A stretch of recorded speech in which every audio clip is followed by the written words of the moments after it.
Another life hack that you can do in order to increase productivity is sleep. And on this podcast, the Surviving Your Brain podcast, we've had a sleep expert, Dr. Barone, where we really dive into sleep. But sleep, what I often say is that sleep is made for your brain. It's made for your brain. And here's why. When you get into the deeper stages of sleep, your body starts to clear out the toxins that have built up throughout the day from the work that your brain is doing.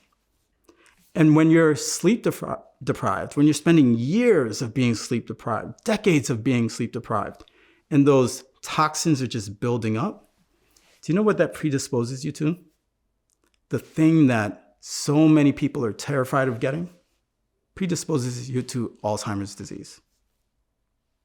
Sleep is also a time when your brain consolidates what you have learned throughout the day, turning what you have learned into memory. So there are people that I see all the time that are like, Dr. Douyon, I've got really bad memory. But they're sleeping like 3-4 hours a day. This idea that, oh, I'll sleep when I'm dead, that's true, but you're going to be dead a whole lot sooner.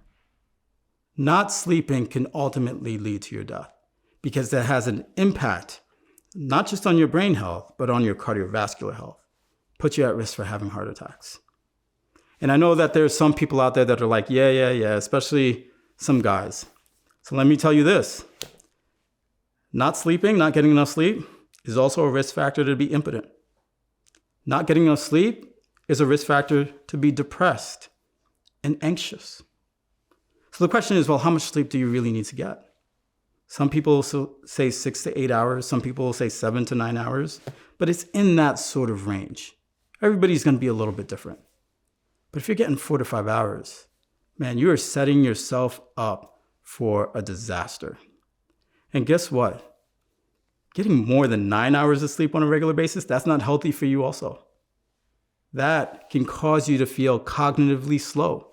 In fact, people who get 9 hours of sleep or more on a regular basis, when you have them do cognitive tests, they don't do anywhere near as well as people who get anywhere from 6 to 8 hours of sleep do. So you want to make sure that you're getting a good night's sleep. And there are ways that you can start preparing your body and your brain for sleep. Some of those things that you can do that are sort of easy to do.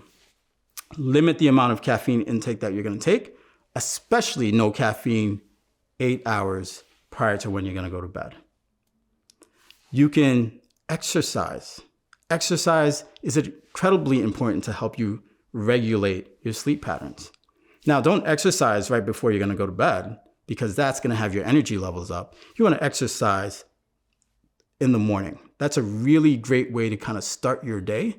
And when I do that, when I exercise first thing in the morning, not only do I feel like a success already, because now I've accomplished something, but also I sleep much better later that night.